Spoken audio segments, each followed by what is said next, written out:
All right, so trying a new batch of Bookers to all of us. I have a sample of this that I haven't cracked open yet. This is Donohoe's batch. This is the first one from 2021. I want to see. Actually, want to see what the card says on where the name came from. Retired Booker's employee who was instrumental in Booker's being a thing. Yeah, it was a friend. Yeah, actually, yeah. It was a I know, 'cause friend I of. just read it. While you were yelling at me for not finishing the last bottle, you mongoloid. Understandable! We're on a video. So. Fuck all y'all. We're all sober-ish, by the way. Ish. No, I'm sober.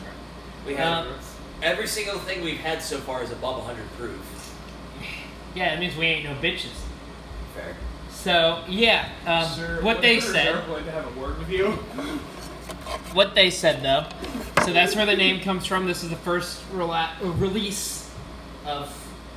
They do 3 a year, right? They tried to do 4, but last year they did 3 because one batch didn't turn out up to up to quality assurance standards, so they scrapped it. So they scrapped it and just did more pigskin, right? Or they just didn't do it. I don't think they did it at all. I think they only did 3 batches. That would make sense. But anyway, this is the first batch for 2021. So let's see how it turned out. Ooh. I mean, it's gonna be a little bit hotter than it'll end up being because this is a neck pour, and it's a neck pour of Booker's of all fucking things. It normally has a good little bit of heat to it. That being said, it's also not as hot as other barrel proof neck pours I've had. It's not. It's still definitely hot, but it's not as bad. And then on the nose, I get cinnamon roll. Oddly enough, like literally doughy cinnamon and that like vanilla. Once I get past the ethanol, yes, I do. At first, I was getting a ton of it. A little bit of peanut shell, which Jim Beam makes sense. And it's Booker's, so it makes sense. And then a little bit of like oak on the back end, but like a sweet oak, not like oak spice. Right. Let's get into the taste. The nose is wonderful. Ooh. There's a lot more peanut than there was in the nose. The finish is all peanut. Yeah. The front end is super, super, super sweet. Like, and it's a very brown sugar sweetness, which I don't always get as much of from Booker's. No, front end is like brown sugar. You still get some of that cinnamon roll with like the cinnamon and the cream. And you still got that kind of pastry dough.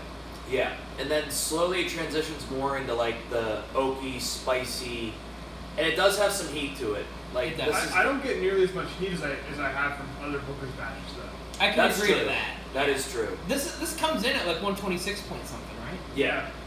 126.7, I think. Yeah. And this one does. No, it's actually 125.3. So it's actually that makes sense. It's very slightly lower than Booker's batches tend to be. A little bit. They tend to be in the 126, 127 range. Yeah, they're usually between 125 and 130. Yeah, That's usually it's on the lower end for sure. But yeah, I gotta say this is like very desserty and like on the front end, yeah, you get cinnamon roll, and then it slowly transitions into a little bit more leather and oak spice, and then peanut shell, obviously. This isn't I get like at the end, I get straight up peanut. A little bit. It's not like Granny's batch though, where it was like peanut brittle throughout. No, it's not like peanut brittle. It's like literally unroasted peanuts, unroasted, unsalted peanuts. Which,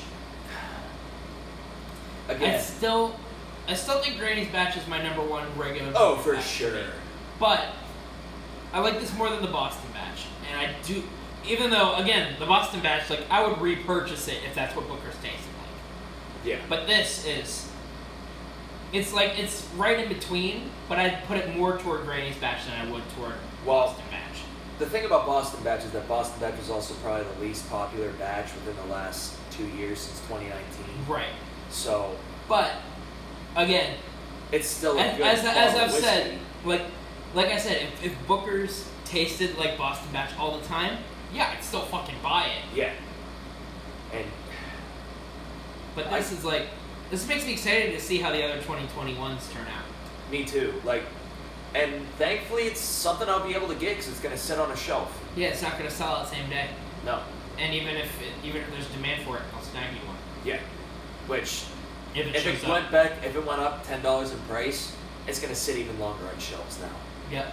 Which I'll fork it over because I only buy one bottle of each batch unless it's it's Granny's batch. Yeah. Which I don't know if we're gonna get another Granny's batch because that was surprisingly enough, Granny's batch was the most polarizing batch. People either thought it was the best batch they've had in years, They thought it was the worst, or they thought it was the worst. And it depends. It depends on your stance on the peanut. Yeah. Because that was overpowering the entire Yeah. time. Because I mean, like people like me and Drew, And me.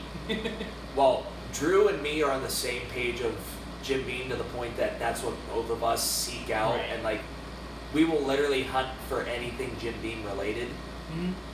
For both of us, like we hunted down bottles of Granny's Right. batch. Like I literally brought back another batch from Boston to bring to him. Right. And If I were smart, I had you bring me one too. But, well, those were the last 2 bottles in that shop. yeah, that'll do her. Yeah. And like I told him if I ever saw it, I would gladly take care of him because he hooked me up with samples and I hooked him up with samples and like we've just been. It was one of those things where it balances out eventually, no matter what you do. It always balances. It wasn't even that it balanced. It was just like we took care of each other. And it's like, oh, we have very similar tastes. Well, Yeah. oh, paisan. Words. I definitely know what they mean. It's like the best way to put it is like, oh. I mean, I know. brother. Yeah. Like in Italian, it's like, oh, brother. Yeah. Well, you see, I'm no Italian. I don't speak italics. I can't help you there. Understandable. But anyways, But I am very happy that people kind of shit on Bookers because it's not like Elijah Craig Barrel Proof now where you can barely get it. and I've had batches of Elijah Craig Barrel Proof that I was okay parting with. The only reason I was okay parting with the Bookers is because of what I was getting for that fucking Bookers. I mean, it took a good bit for my personal palate to want to Yeah. part with that. And I mean, I've been willing to part with good batches of Elijah Craig Barrel Proof. I traded a C920. Like, I was more than happy to trade it. The only one that I wouldn't trade if I got it was B520. I have to agree with that. Because that was one of the best. Although I like my A121. I will finish that bottle. Like, that's not Oh, it's without a doubt a good bottle, but like... there's too much inconsistency in terms of, like, for my taste, there's some that deviate too much from my taste. Where Booker's, again, you know how much I like the peanut. Honestly... That's pretty much present in every Booker's I've had. I don't think I could ever be confused with a bottle, like any bottle or batch of Bookers you put in front of me, I could not be confused by it. Elijah Craig Barrel Proof, there's a lot of deviation. I've heard the B521, you could look at it and be like, this is Elijah Craig Barrel Proof. Which, again, I do have to say it's a good bottle of That's bourbon. not necessarily bad, but when you're buying, like, this is something where if I'm buying it, I want to know, not necessarily exactly what I'm getting, but I want to know the caliber it's living up to. Basically, B521 was a good bottle of bourbon, but it was the most inconsistent bottle from Elijah Craig Barrel Proof. Yes. And that's where a lot of people's problem Yeah, lies. 'cause Because you don't buy an Elijah Craig Barrel Proof expecting that B521.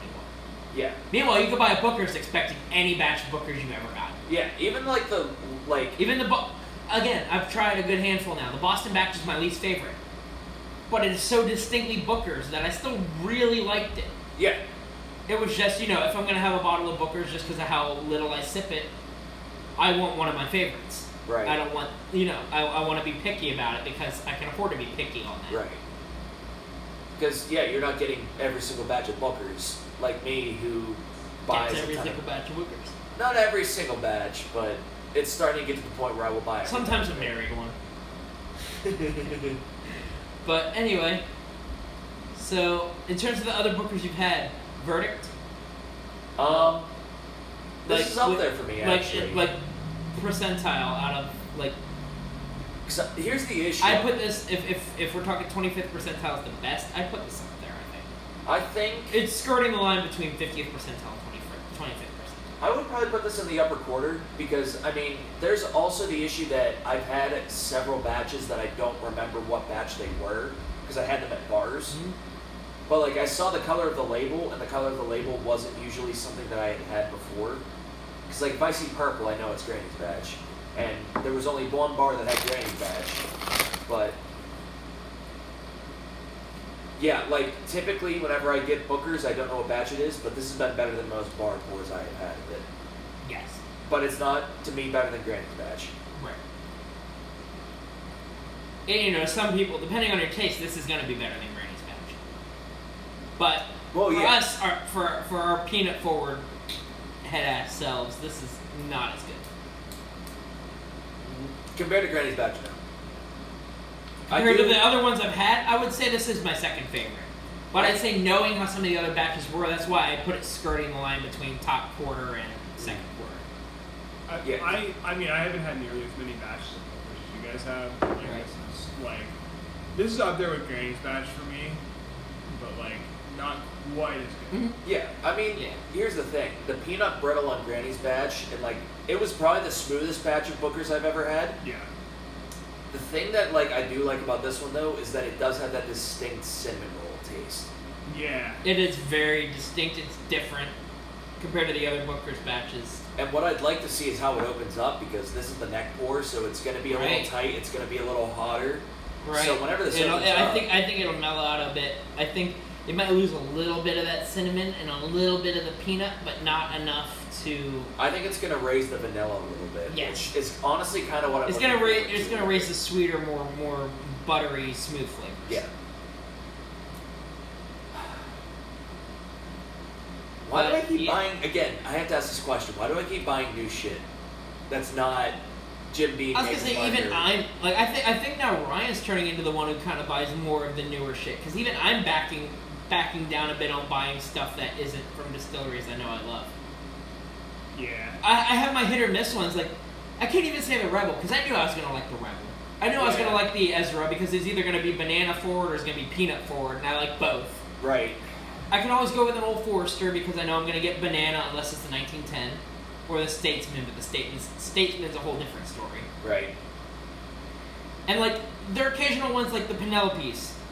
I heard too much good stuff about it to not try it, and after trying the regular, I had to try the store pick. Yeah, that's fair. The moment Fine Wine and Good Spirits does a store pick of it, it's worth trying. I think, in my opinion, because they do store picks of like the good stuff. Right.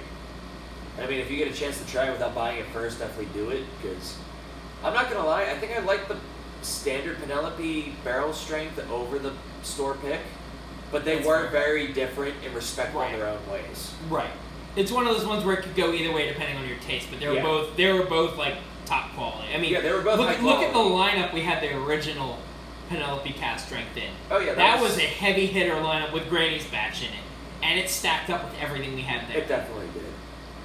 But with that being said, in terms of Booker's, like I think this is up there.